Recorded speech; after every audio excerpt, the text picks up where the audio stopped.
Chosen one, what I am about to tell you is not comfort. It is a recognition, specific, earned, and timed. You have been in the kind of season that does not produce visible proof. The kind where you were doing everything right, and the outside of your life stayed silent anyway. Where you made peace with loneliness without making peace with settling. Where you chose, again and again, to protect what you were becoming rather than sacrifice it for the comfort of almost right. That choosing had a cost. You paid it. And here is what cost like that purchases. Not just healing, not just clarity, a specific kind of readiness, the kind that can only be built in that exact crucible, that exact sequence of releasing and remaining. A readiness that functions like a signal, clear and distinct, broadcasting the precise frequency of who you actually are beneath every layer the world asked you to perform. There is someone attuned to that exact signal. Not to a version of you that performed perfectly, to the real one the long season brought forward. They are not a future possibility, chosen one. They are a present trajectory, something that operates with older and more precise intelligence than anything this world manufactured, has been closing the distance between you and what was designed for your specific life. Stay where you are. Be exactly who you have become. What is yours already knows how to find you.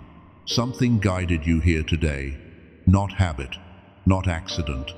Something older and more precise than either of those things moved you toward this message at exactly this hour, in exactly this chapter of your life. You did not find this message. This message found you, and I want to tell you why that matters before anything else. Because there are things I need to show you in this conversation, and I need you to stay long enough to receive all of them. By the time we reach the end of this, you will understand exactly what the waiting season was actually building inside you. You will know the specific signs that confirm you are already at the threshold, not approaching it, already there. You will receive 2 practical frameworks for how to carry yourself through this final stretch without destroying what you have worked so hard to become. And I am going to show you something about the science of what your brain does when the right person finally arrives, something that changes everything about how you recognize them. None of what I am about to share is general. It was assembled for the specific chosen one who could not settle, for the one who paid full price for their discernment. Stay. Now, before we go any deeper, I want to do something most messages skip. I want to acknowledge what you have actually been living through, not the surface version, the real one. There are signs happening in your life right now that you have probably not been able to name, things that feel significant but have no neat explanation. Let me name them for you. The first one is a kind of tiredness that sleep does not fix. You know the kind. You wake up after a full night and the weight is still there, not on your body, but somewhere deeper. A tiredness that sits below the physical. Most people dismiss it as stress, or age, or not taking care of themselves well enough. But this specific kind of tiredness, the kind that rest cannot touch, is not a sign that something is wrong with you. It is a sign that your spirit has been doing significant work that your life circumstances have not yet caught up with. You are carrying more than is visible, and the weight of becoming is real, even when it is invisible. The second sign is a changed tolerance. Things that used to be fine are suddenly draining. Conversations that you used to be able to sit through for hours now feel like they are pulling something out of you. Environments that you used to navigate easily now feel suffocating. People who have not changed but somehow feel like they are speaking a language you are no longer fluent in. This is not you becoming difficult. This is not you becoming ungrateful. This is your frequency shifting. When you raise your vibration, everything that runs on a lower frequency starts to feel like friction. That friction is information. It is telling you that you have outgrown something, and outgrowing something is not abandonment. It is becoming. The third sign is the repeating things, the numbers you notice at the exact right moment. The song that comes on when you are in the middle of a specific thought, the conversation you overhear that answers the question you were just holding internally. These are not coincidences, they are not your brain playing tricks. There is a language being spoken in the fabric of your daily life, a language specifically calibrated to the frequency you are now operating at. Most people are not awake enough to hear it. You are. And the fourth sign, and this one is the most intimate, is the waves. The emotional cycles that come without clear triggers. The peace that descends for no reason on a Tuesday morning. The grief that surfaces on a perfectly fine afternoon.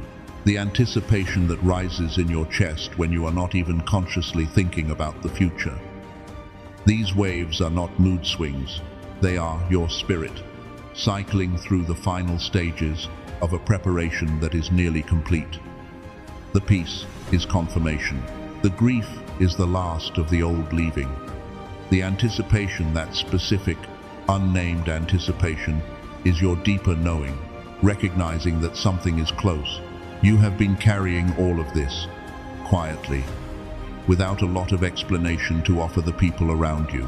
That specific combination, deep spiritual awareness and deep human loneliness, is one of the heaviest things a person can hold. To know what real connection feels like at a soul level, to sense it is possible, maybe even to have glimpsed it briefly, and then to have it absent from your daily life. To be surrounded by people who love you and still feel a specific kind of alone that has no simple name. That is not weakness. That is the specific grief of someone who cannot settle for less than what they were designed for. And here is what I need you to understand before we go any further. The reason you could not settle, the reason every almost right relationship eventually revealed its misalignment, was not because you are too much or because something in you is broken. It was because something in you already knew.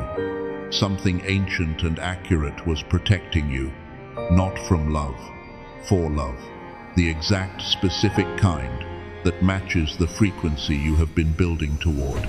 Before I tell you what that protection was actually doing, I need to address something first. There is a version of this season that some of you almost chose. Some of you came very close to choosing it, and understanding why you did not is the key that unlocks everything that comes next. Because what you almost did, what part of you was tempted to do when the waiting became too heavy, was not just give up, it was give in. And those are two entirely different things with two entirely different outcomes. What you almost gave into was not your worst impulse, it was your most human one. And I want to honor that before I explain what would have happened if you had. The wilderness was not punishment. I need you to hear that with everything you have, because the way a long season feels from the inside is almost always the opposite of what it actually is. From the inside, a wilderness season feels like being forgotten, like watching movement everywhere around you while you remain still. Like sitting in a room where a celebration is happening on the other side of the wall and no one has come to open the door. That is how it feels. But that is not what is happening.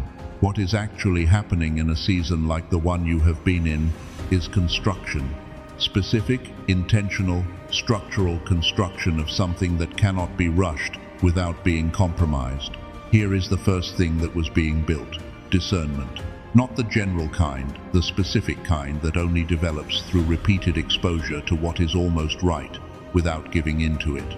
Every time you sat across from someone who ticked most of the boxes, and something in you quietly said not quite, and you listened, you were building a muscle, a recognition muscle, the kind that will one day, in a single moment, identify exactly the right frequency without needing a checklist. That kind of discernment cannot be taught in a class. It cannot be downloaded in a weekend. It can only be developed through the long patience of not settling. You were developing it, season after season. You were becoming someone who will not miss what is coming when it arrives. Here is the second thing. False identity was being stripped. There were versions of yourself that you were carrying, versions built by other people's needs, by old wounds, by the stories that got written about you before you were old enough to edit them, and those versions had to come off. Not because they were entirely wrong, but because they were not the full picture. They were layers over the signal. And what is coming toward you is not looking for the layered version. It is looking for what is underneath. The stripping was not cruelty. It was clarification. Every relationship that revealed a wound you still needed to heal was doing you the most important service of your life, showing you exactly what needed to be released before the real arrival. And the third thing, the relationships that seemed like they were going to be permanent and then exited those were a different kind of mercy. Some connections in your life were holding a space that was supposed to be empty. Not because those people were bad, not because the connection was without value, but because something in the divine arrangement of your path required that space to be available when the right occupant arrived. The clearing was not loss. The clearing was preparation.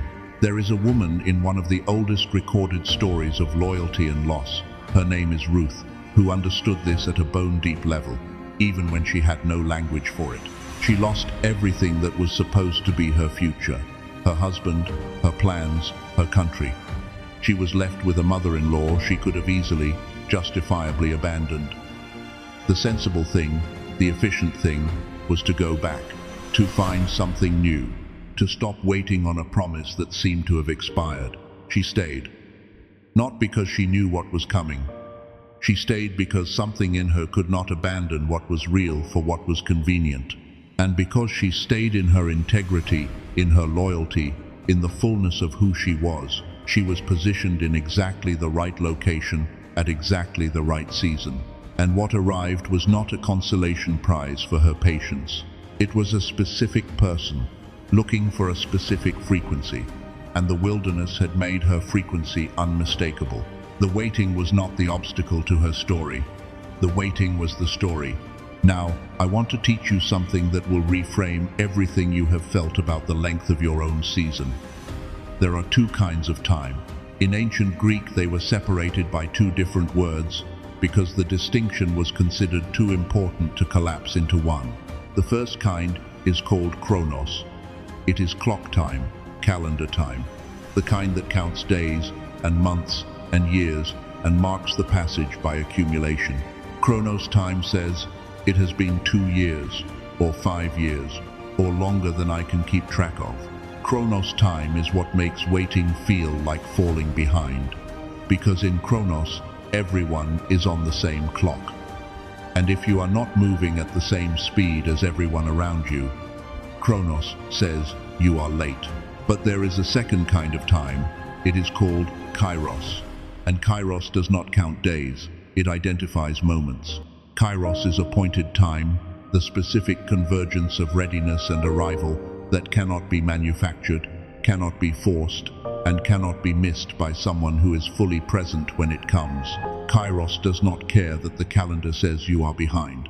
Kairos only asks, are you ready? Are you positioned? Is the work complete? You have been measuring your season in Chronos. You have been asking Chronos questions: how long? How much longer? Why everyone else? Why not yet? But your season has not been running on Chronos. It has been running on Kairos. And the reason it cannot be rushed, the reason no amount of effort, strategy, or forcing has been able to close the gap, is because Kairos time does not respond to pressure. It responds to completion. What felt like delay was not delay. It was Kairos building toward the precise moment when both of you are ready at the same time. And that moment does not announce itself gradually. When Kairos resolves, when the appointed time arrives, it resolves fully, all at once, like a door that was locked and then simply is not. There is a second truth I want to place alongside this one, and it is even larger. You have been thinking about this season as your preparation, your becoming, your formation. And that is true, but it is only half of the picture. While you were in your wilderness releasing, learning, becoming someone else was in theirs. You have been imagining your person as someone who is simply not here yet. A future figure. Someone who exists somewhere but has not arrived in your life. What you have not fully considered is that they are not standing still waiting for you to finish becoming. They are in their own season of formation right now. They are also releasing what doesn't belong to them. They are also developing discernment. They are also being stripped of false versions of themselves that would have created friction with who you are. Their wilderness is running in parallel to yours. This is not two people waiting for each other. This is two people being simultaneously calibrated toward the same frequency. Two separate processes running in different places, being guided toward a convergence that neither of them is manufacturing. What felt like isolation was actually incubation. What felt like silence was actually strategy. What felt like being forgotten was actually the most precisely organized preparation of your life. They are not late, they are simultaneous. There is a seed that does not look like much from the outside, buried in darkness. No visible movement, no evidence to the observer that anything significant is happening. Someone walking by the ground above it would see nothing, would reasonably conclude nothing is there. But underground, everything is happening. The root system is developing. The structure that will hold the tree is being built slowly, silently, without audience. And the depth of those roots determines everything about what grows above the surface. A tree with shallow roots cannot hold great height. A tree built for storms needs deep preparation below the ground before it can stand above it. You have been in the underground season, not just waiting, not just surviving, building the root system that will hold what is coming. The depth of what has been growing in you, the discernment, the clarity, the refusal to settle, the identity that has been stripped down to what is real, that depth is not incidental, it is structural. It is the reason what comes above the surface will be able to hold the weight of what is actually arriving. You did not break soil long ago. You broke soil recently. The above-ground season has begun, which means the root work is complete. And a tree that has finished its root season does not wait indefinitely for weather. The conditions are being arranged. You are ready to hold the height. The height is coming. Here is something that deserves to be said directly to the ones who are sitting with this and thinking, this is true for others, but I have been waiting longer than this is designed for. My situation is different. The window has passed. I want to speak to that thought specifically, because it is the most common thought in the room right now, and it is the one that, if left unaddressed, will cause you to leave this conversation before receiving what it came to give you. Kairos time has no expiration date. There is no Kairos season that closes simply because a Chronos calendar said too much time has passed. The appointed time does not expire, it resolves, and resolution happens when both parties have completed their preparation, not when an external deadline is reached. The length of your season is not evidence that the window has closed. It is evidence of the depth of the root system being built. The longer the underground work, the more structurally significant what is being prepared. You have not waited too long. You have been building longer than most. Dr. Robert Lake spent 34 years studying what happens to human perception, intuition, and pattern recognition when the brain returns to its original frequency. His work, which spans from early research on what he called the youthful brain, all the way to what he eventually distilled into 7 minutes of precise audio, documented something that changes how we understand the waiting season entirely. Because it is not just spiritual, it is neurological. And what I am about to show you in the next part of this conversation connects your season directly to what science now knows about recognition, about how the mind identifies what it was designed to receive. But before we get there, I need to address the thing you almost chose, and why the fact that you did not choose it is the most important evidence that you are exactly where you are supposed to be. What you almost chose was not failure. It was the most human response to a season that asked more than most people are willing to give. What you almost did was lower the standard, not dramatically, not all at once, but slowly. In the way that exhaustion rewrites your definitions, you almost started calling almost right good enough. You almost decided that the specific, unmistakable connection you had been holding space for was a fantasy, something people in movies get, not something real life delivers. You almost convinced yourself that wanting what you were designed for was arrogance, that needing the full thing instead of a functional substitute was ingratitude. You got very close.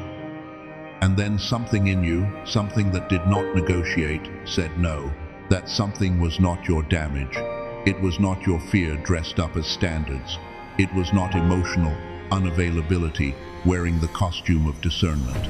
It was the most accurate part of you, the part that has been running a continuous, precise frequency check on every connection that came near, returning the same verdict every time the match was wrong. Here is the truth, that most messages about love never deliver, because it requires a distinction that takes a moment to fully land. There is a difference between being perfect and being specific, and that difference is everything. Perfect is a standard imposed from outside. It is an image, a performance, a checklist constructed from other people's timelines and other people's definitions of what a good life looks like. When you try to be perfect for someone, you are auditioning. You are presenting a curated version of yourself, calibrated to what you think they need and hoping they choose it. You have been trying this. You know what it produces. Not connection, exhaustion. Because you cannot sustain being a version of yourself you built for an audience that was never the right one. Specific is entirely different. Specific means there is a frequency being emitted by who you actually are underneath the performance, underneath the wounds, underneath the learned smallness that the world trained into you before you knew enough to resist it. And that frequency is not general. It is not broadcast to everyone.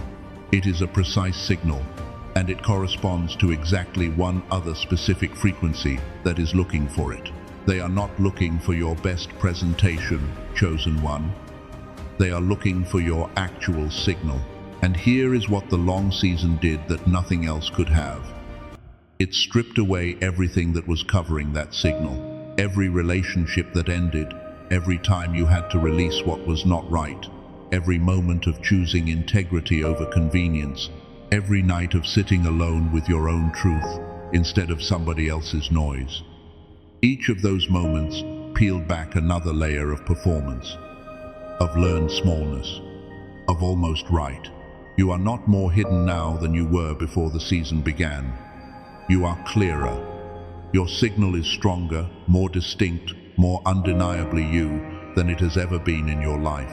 They can receive it from where they are, and they are already oriented toward the source.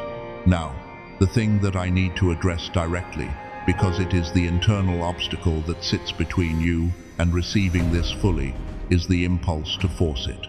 You know this impulse. It shows up as strategy, as calculation, as the feeling that if you could just arrange the right circumstances, engineer the right encounters, be in the right places at the right times, you could close the gap yourself. You could make it happen. That impulse is not weakness. It is intelligence applied to the wrong problem. You are a person who can solve most things. You have solved things that other people gave up on. The impulse to take control is one of the most competent parts of you. But what is coming toward you is not a problem to be solved. It is an arrival to be received. And there is a fundamental difference in the posture those two things require. When you force something that was meant to arrive naturally, you do not accelerate it, you distort it. You bring a version of it into your life prematurely, before the conditions for it to be what it is supposed to be are fully in place. And something that arrives before its time cannot hold the weight it was designed to carry. You have experienced this. You know the specific grief of something that had potential being crushed under the pressure of premature arrival. What is coming for you does not need your engineering. It needs your presence.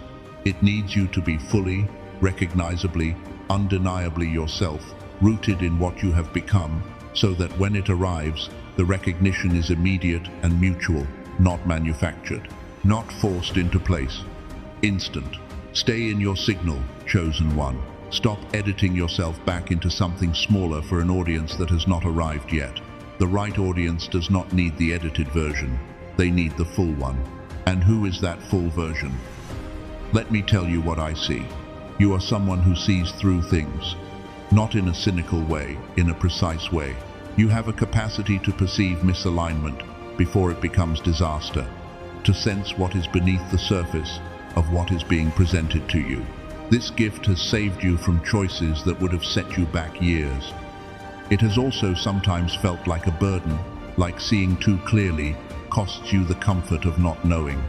But what you are carrying is not a curse. It is the sight of someone who was built to navigate with more information than most people have access to. That sight is one of your most important qualifications for what is coming. Because what is coming requires someone who will not miss the truth when it is standing in front of them. You are also someone who does not collapse. You have been in situations that were designed by circumstance, by other people's choices, by the sheer weight of delayed expectation to break you. And you are still here, not in a surviving, barely making it way, in a standing, clear, grounded way. That is not ordinary resilience. That is the specific formation of someone who was being built for a weight that required unshakable foundation. The spiritual warrior in you is not a persona you adopted. It is what emerged from the fire when everything that was not actually you burned off. You are a bridge. You connect things that would not naturally find each other, people, ideas, worlds, languages of the heart that most people do not speak simultaneously. The person who is coming is not looking for someone simple. They are looking for someone who can hold complexity, who can stand in the middle of different worlds and translate with grace. You are already that. You have been that for longer than you have had language for it. You are a wounded healer. This is not a consolation prize for your pain. It is a structural qualification. The specific suffering you have survived the losses, the almost rights, the long silences, the moments of not being chosen has produced in you a quality of compassion that is not available through any other route. You know what it costs to keep going when everything is quiet. And because you know it, you will be able to see it in someone else when they are going through it. That capacity is not incidental to what is coming. It is essential to it. And you are a worshipper. Not in a narrow sense, in the oldest sense of the word. You bring presence to things. You bring depth to ordinary moments. You have the capacity to make someone feel fully seen, fully honored, fully received. That is a rare thing. Most people have never experienced it from a partner.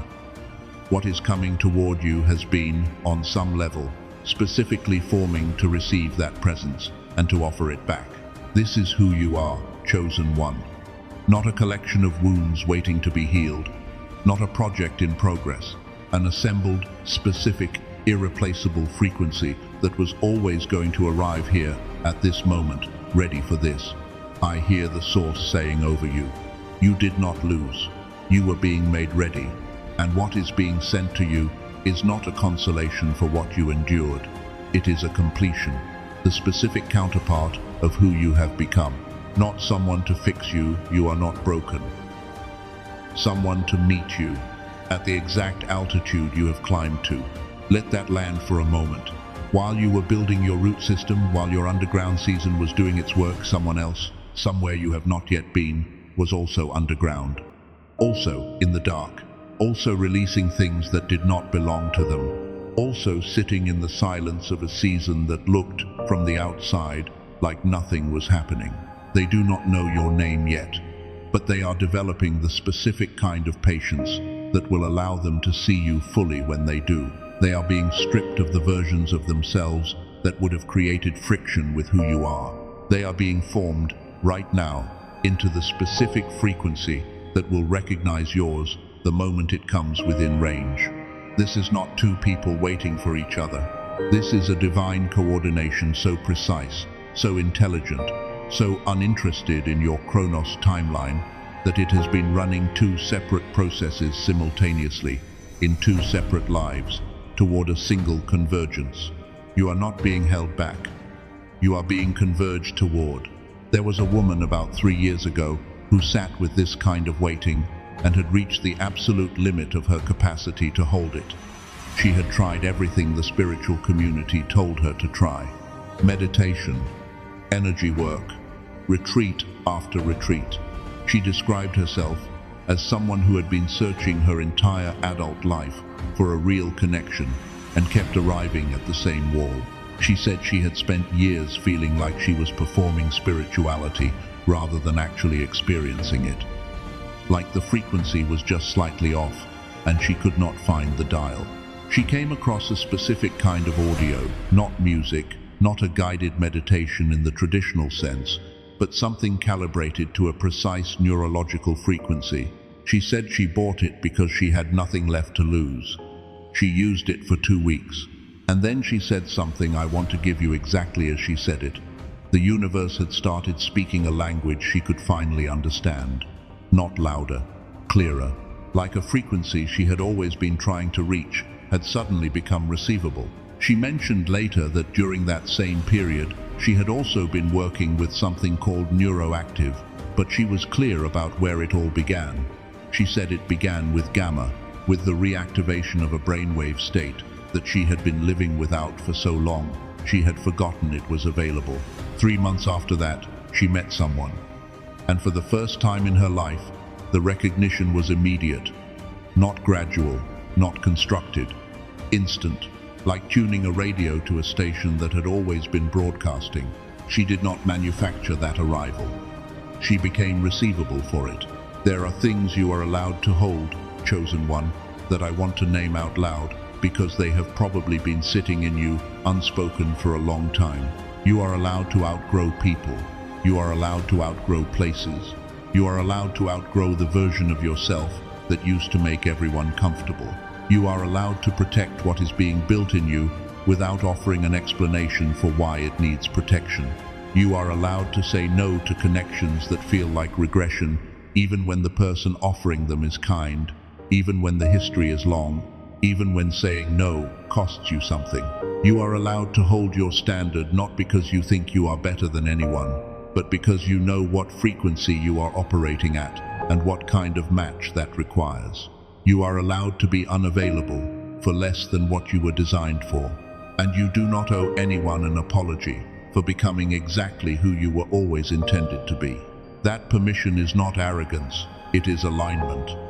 And alignment, held with grace and without cruelty, is one of the most important things you can practice in the season you are in right now. Which brings me to the question that I know has been sitting underneath everything so far. What does staying put actually look like? What does it mean in practical terms to do this correctly? Because staying is not the same as being passive. Staying is not the same as waiting without participation. Staying, in the way I am describing it, is an active practice, and there is a specific framework for how to do it well. Now, here is where this conversation moves from understanding to application. There are 2 frameworks I want to give you for navigating what I am calling the final stretch of your positioning season. 2 named practices that, if you carry them into the days ahead, will make the difference between arriving at what is coming as a full version of yourself, or arriving diminished by your own hand, without meaning to.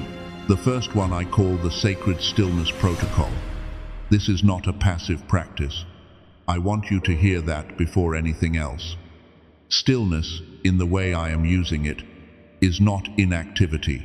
It is the active maintenance of your frequency during a time when many things will try to disturb it. The protocol has 3 practices. The first is what I call energy tending. In this season, the threshold season, the one you are in right now, what you give your attention to is not neutral. Attention is a form of cultivation. Whatever you feed consistently begins to grow and take shape in you, and it begins to broadcast as part of your signal. If you are consistently feeding anxiety about the timeline, you are cultivating anxiety in your frequency. If you are consistently feeding comparison, measuring your position against where other people are, you are cultivating the frequency of someone who is behind. And someone who broadcasts behind is not recognizable as someone who is already positioned. What I want you to do instead is a specific mental practice. Right now, wherever you are, let your attention rest on one thing that is already true, not something you are waiting for.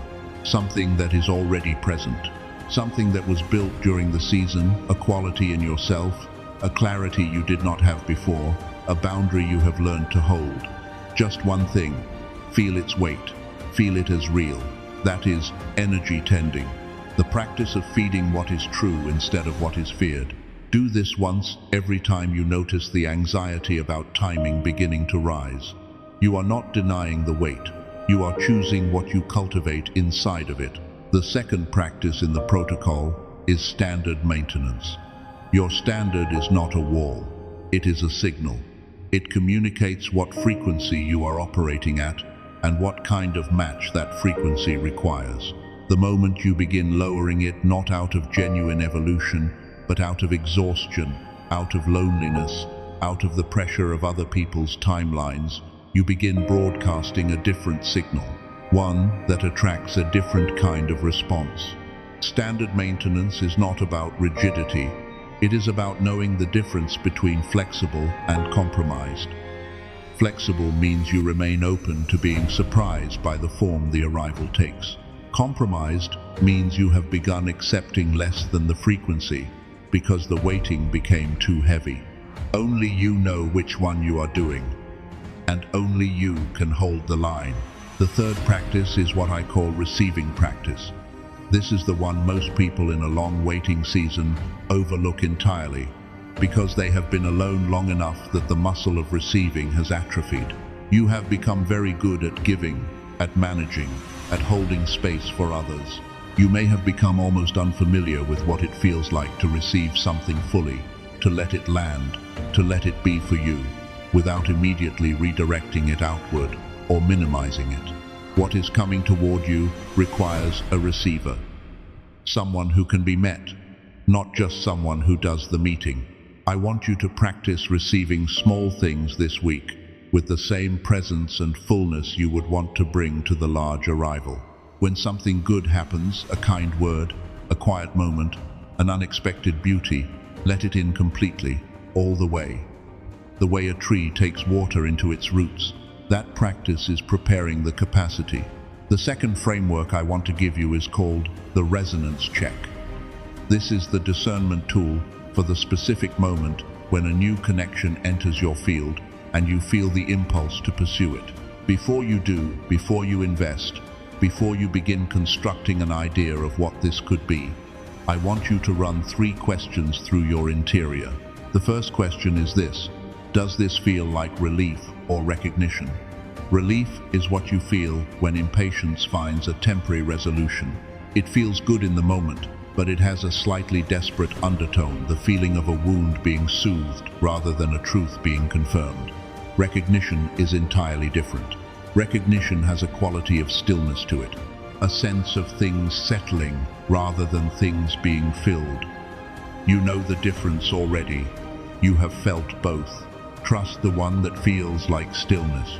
The second question: do I feel more myself or less myself in this presence? Not better or worse, more or less. Some people make you perform a smaller version of yourself. Others, the right ones, make it easier to be the full version. Not because they are perfect, but because their frequency does not require you to edit yours to fit. If you notice yourself becoming smaller, quieter, more careful about what you reveal, not from genuine discernment, but from a felt need to manage their perception of you, that is information. And the third question: am I holding my standard, or have I already begun adjusting it? Be honest, not judgmental honest, because the earliest compromises are always invisible. They happen before you have named them. If you notice the bar has quietly moved, bring it back without drama, without self-criticism. Just bring it back. You are allowed to recalibrate. Carry those 3 questions with you, chosen one. They will not tell you everything, but they will tell you the most important thing. Now, there is something I want to teach you about the science of what happens in the brain when 2 frequencies that are actually matched come within range of each other. Because what I am about to show you changes how you understand recognition, and it also explains something that has probably confused you about your own experience. Have you ever noticed that some connections feel immediately right at a level below thought. Before the analysis begins, before the checklist, before the conversation gets deep enough to verify anything something in you already knows. And conversely, have you noticed that some connections feel subtly off from the first moment, even when everything on the surface looks correct? That precognitive recognition is not magic. It is neurological, and it depends entirely on the state your brain is in when the encounter happens. There is a brainwave state called gamma. It is the highest frequency measurable brain activity. In children, before the world begins its systematic work of suppression, gamma runs freely. It is the frequency of heightened perception, pattern recognition, deep intuition, what people sometimes call flow state or the genius state. Children learn in it, create in it, feel in it, at a depth that most adults can barely remember. But around the age of 7, something called the decline effect begins.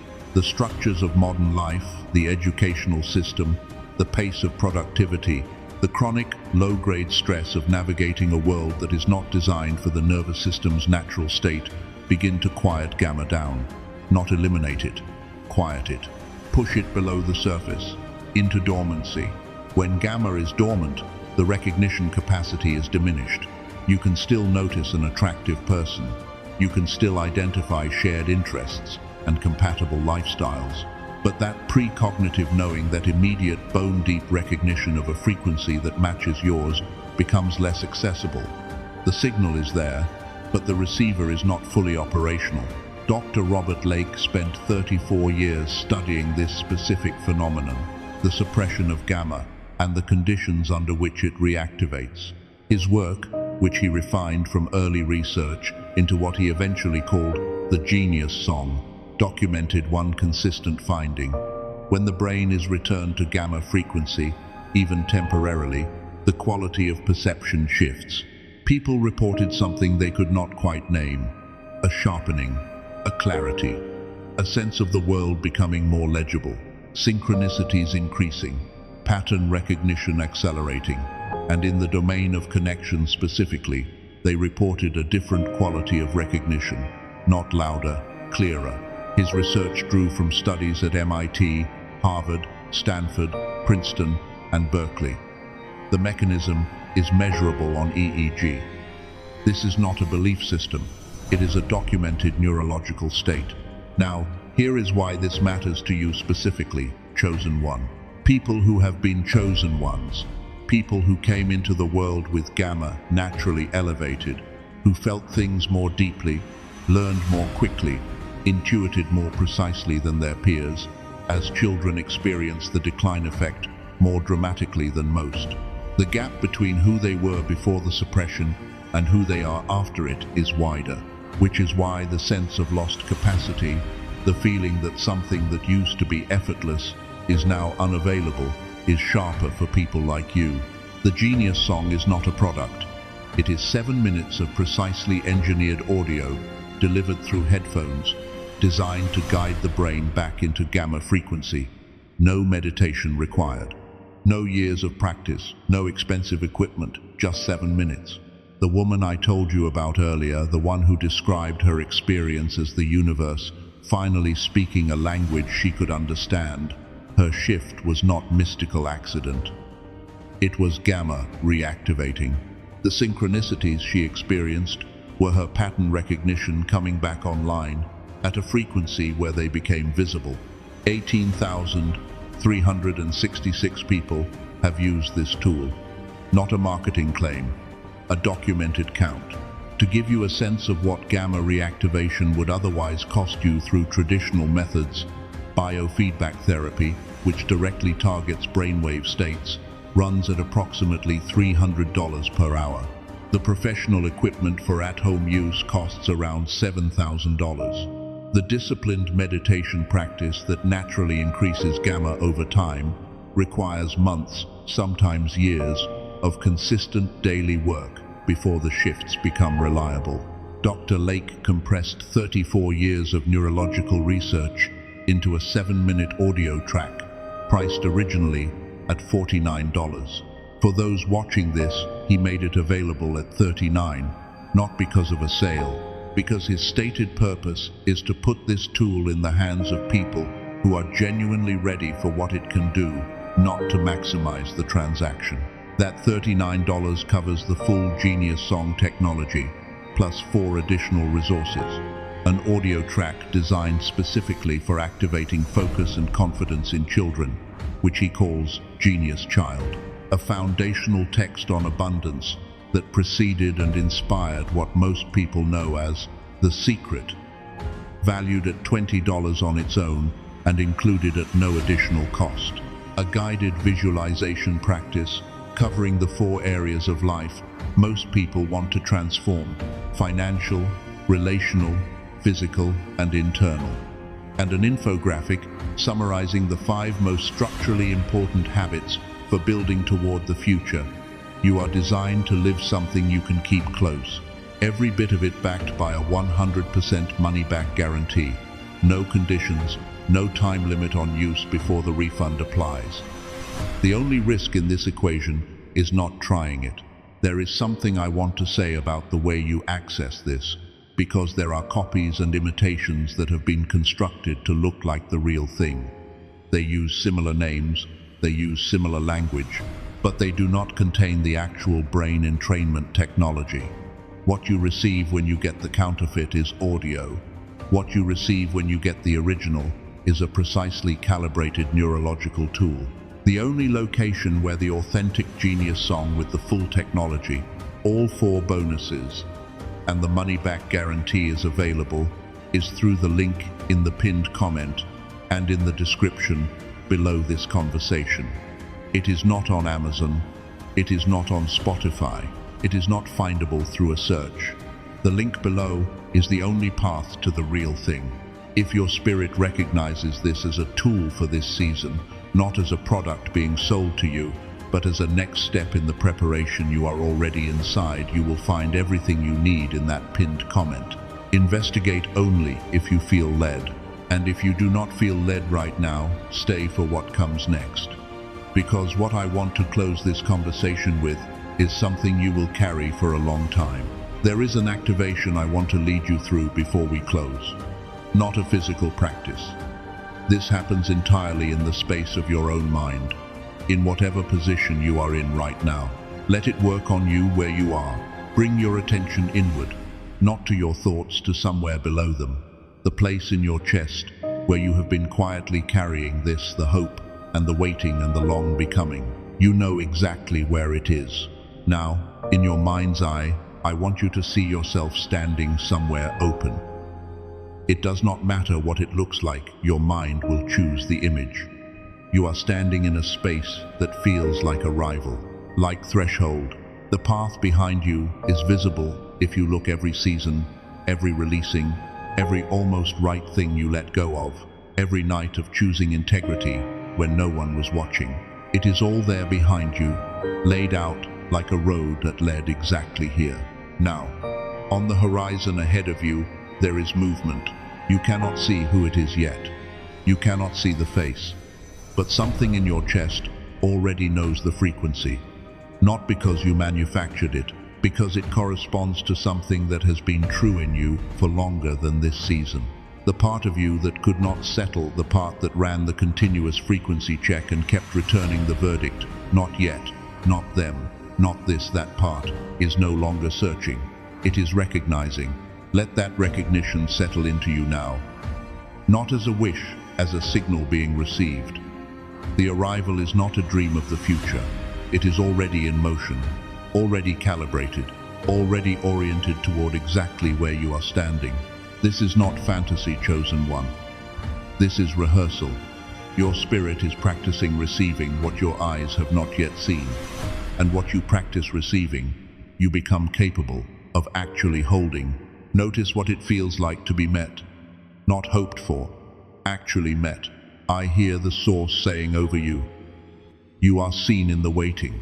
Every choice made in the silence, every standard held when no one was watching, every moment of choosing the full thing over the convenient substitute, it was witnessed by something older and more precise than any timeline you have been measuring against.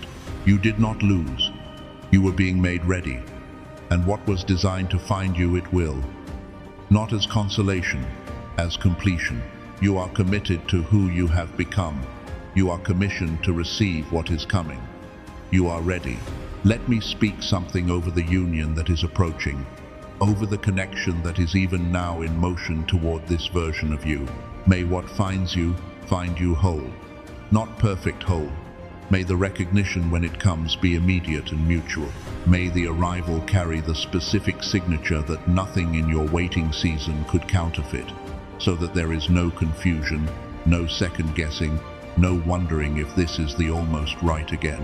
May you be found as exactly who you have become, not a diminished version, not a version performing readiness, but the full, signal clear, rooted, specific you. There is a fullness ahead, chosen one, what some call destiny's embrace, that is wider than a single relationship. This arrival is the beginning of it, not the entirety. What is coming is a doorway, not a destination. The life on the other side of that doorway is built for who you have become. Now, I want to tell you the one thing I need you to do. With everything you have just received, stay put. Not in the passive sense, not in the shrink and wait sense. Stay put in your signal. Stay rooted in the identity that this season built. Stay available for what is real by remaining unavailable for what is not. Keep the standard, not as rigidity, but as a signal. Keep tending your frequency, keep practicing receiving, so that when the arrival comes, you are a person who can actually let it land. The distance between you and them is closing, not because you are chasing it, because you are here, fully, clearly, recognizably yourself. And that self, the specific, formed, frequency-clear version of you that the long season produced, is exactly what is being sought. They are coming, chosen one, not because you finally did enough, not because you finally became enough, because what was always true about you has finally been given enough space to be undeniable. What is yours cannot pass you. That is not wishful thinking. That is not false comfort. That is not a promise invented for your comfort in a difficult season. That is the report from a force older than time and more precise than any clock you have ever watched, measured against, or grown exhausted by. Go live today, all the way, fully, because what is coming needs to find someone who is already alive, not someone rehearsing life in the waiting room, but someone actually in it, fully present, fully themselves. That is you, chosen one. Go live.